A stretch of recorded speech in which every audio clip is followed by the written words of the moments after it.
राज्य में यही तारीख मिल 3000 टंका भत्ता। तबे क्यों मैंने पाइबे केमिति पाइबे कौन रही अपडेट एने सरकार तरफ जारी है बड़ घोषणा जहाँ आम भिडियो माध्यम जाना एक जानी निर्वाचन पूर्व भाजपा सरकार घोषणा करथिला जदि एथर बीजेपी सरकार को आसे तेरे 3000 टंका लेखा मिल भत्ता। तबे यही मध्य आसला एक बड़ अपडेट जाना ता पूर्व वीडियो को लाइक करूँ सब्सक्राइब करनथिले एवं सब्सक्राइब करी पाखर थिबा घंटी चिन्ह को दबाई दिंतु।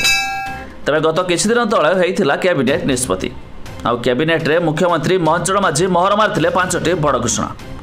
ते प्रथम तो रही पीएमसी स्कूल योजना रे विकसित होब 800टी स्कूल आ द्वितीय रे ओडिया अस्मिता पई 2000 कोटी स्वतंत्र पांठी आ तृतीय रे प्रकाश पाइब कनिष्ठ शिक्षक योजना भित्तिक नियुक्ति चयन तालिका आ चतुर्थ रे श्रमिकों सर्वनिम्न मजूरी वृद्धि कले राज्य सरकार आ पंचम रे कार्यक्षम हेब 2065टी अचल जलसेचन प्रकल्प।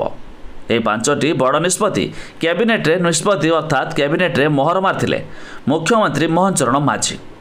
आउ एबे आपण माने भाबुथुबे भत्ता 3000 केबेठारु मिलिबो आ के मानको मिलिबो। तबे जानि रखंतु ए जुलाई 25 तारिख रे हेबाकु जाउची 2024-25 आर्थिक बजेट।